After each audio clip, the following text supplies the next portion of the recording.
একেদিনাই 8 টাকৰ কামৰ আধাৰশিলা বিধায়কৰ বঙাইগাঁৱৰ উত্তৰ অভয়পুৰী সমষ্টিত আধাৰশিলা স্থাপন বিধায়ক আব্দুল বাতিন খণ্ডকাৰে চমক দিলে আধাৰশিলা স্থাপন কৰি নাম্বাৰপাৰা মডেল হাইস্কুলৰ আৰ্ট এণ্ড ক্ৰাফ্টৰ আধাৰশিলা স্থাপন কৰিলে বিধায়কগৰাকীয়ে পিএমচি আঁচনিৰ 90,000 টকীয়া কামৰো শুভাৰম্ভ কৰিলে বিধায়কে অংগনবাড়ী কেন্দ্ৰৰ গৃহ মেৰামতিৰ বাবে 1,75,000 টকা ব্যয় কৰিলে ভাণ্ডাৰাগাৰলৈ যোৱা পথৰো আধাৰশিলা স্থাপন কৰি ফুটব্ৰিজৰ কামৰো একেদিনাই আধাৰশিলা স্থাপন কৰিলে বিধায়কগৰাকীয়ে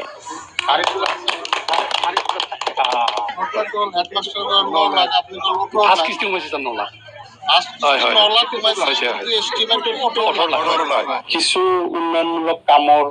আধাৰশিলা স্থাপন কৰিলো প্ৰথমতে নাম্বাৰপাৰা চাকলা গাঁও পঞ্চায়তৰ নাম্বাৰপাৰা মডেল হাইস্কুল যেটো আছে তাতে 18,90,000 টকীয়া এটা আৰ্ট এণ্ড ক্ৰাফ্ট বিল্ডিঙৰ আধাৰশিলা স্থাপন কৰা হ'ল পৰৱৰ্তী সময়ত আমি ভাণ্ডাৰা গাঁও পঞ্চায়তত আহিলো তাতে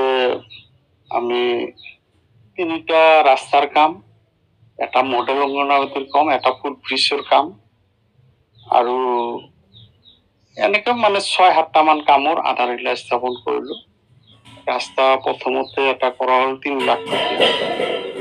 মানে পেভাৰ ব্লকৰ ৰাস্তা হ'ব তাৰ পৰৱৰ্তী সময়ত 5 লাখ টকীয়া এটা মানে ৰাস্তাৰ কামৰ আধাৰশিলা স্থাপন কৰা হ'ল আৰু এতিয়া শেষৰ ফালে আমি চেনগেবলিঙৰ কামৰ 3 লাখ টকাৰ কামৰ এটা আধাৰশিলা স্থাপন কৰিলো ৰাস্তাত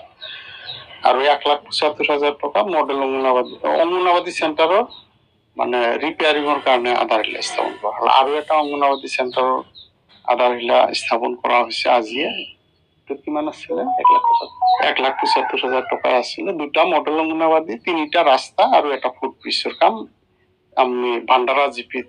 আজি কামৰ শুভ আৰম্ভ কৰিলো মানে এই ছেগতে আমি আমাৰ মাননীয় বিধায়ক মহোদয়ক আমি ধন্যবাদ যাচিছো ৰাইজৰ তৰফৰ পৰা তেখেতৰ নেতৃত্বত আজি ভাণ্ডাৰা জিপিত 5টা কামৰ শুভ আৰম্ভ কৰা হ'ল আৰু তেওঁৰ নেতৃত্বত যিদৰে উন্নয়নৰ ধাৰা অব্যাহত ৰাখিছে বা চলিছে আগত দিনত যদি এনেকুৱাকৈ বিধায়ক